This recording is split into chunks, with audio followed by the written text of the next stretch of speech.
अनुज दीक्षित भी जुड़ गए हमारे इन 14 दिनों के अंदर वो परिसर खाली नहीं किया गया, रिस्ट्रिक्टेड नहीं किया गया, उस पर किसी तरीके की कोई प्रोटोकॉल्स मुझे नहीं लगता पालन किए गए। साथ। बिल्कुल। परिजन वहीं रह रहे थे। ट्रिगर पॉइंट कहाँ पे आया, ये अगर बेटियां जान जाए तो मुझे लगता है कि बहुत सारी बेटियां बच सकती हैं। फैमिली काउंसलिंग जब तक हम्म, होती है तब तक पति पत्नी अपना डाइवोर्स लेने का हम्म, डिसीजन बना चुके होते हैं। डाइवोर्स के केस में डाइवोर्स ही होगा या सुलह होगी।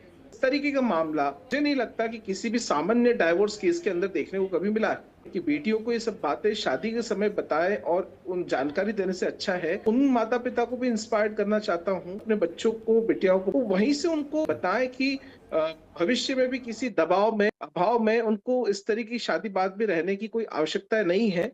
और जहाँ पे भी मानसिक रूप से ऐसी यातना प्रताड़ना कहीं पे भी लगता है, निडर होकर के निर्णय ले और माता पिता के पास आए।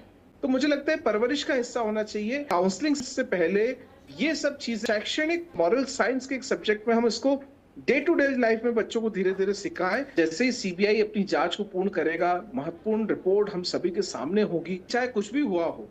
आज ट्विशा हमारे बीच में नहीं है कि केस किस दिशा में गया, कैसे गया और क्यों गया, किन परिस्थितियों में गया। आखिर उससे हमें भविष्य में इस तरीके की केसेस दोबारा ना देखने को मिले, उस पर रोक लगाने की बेहद आवश्यकता होगी।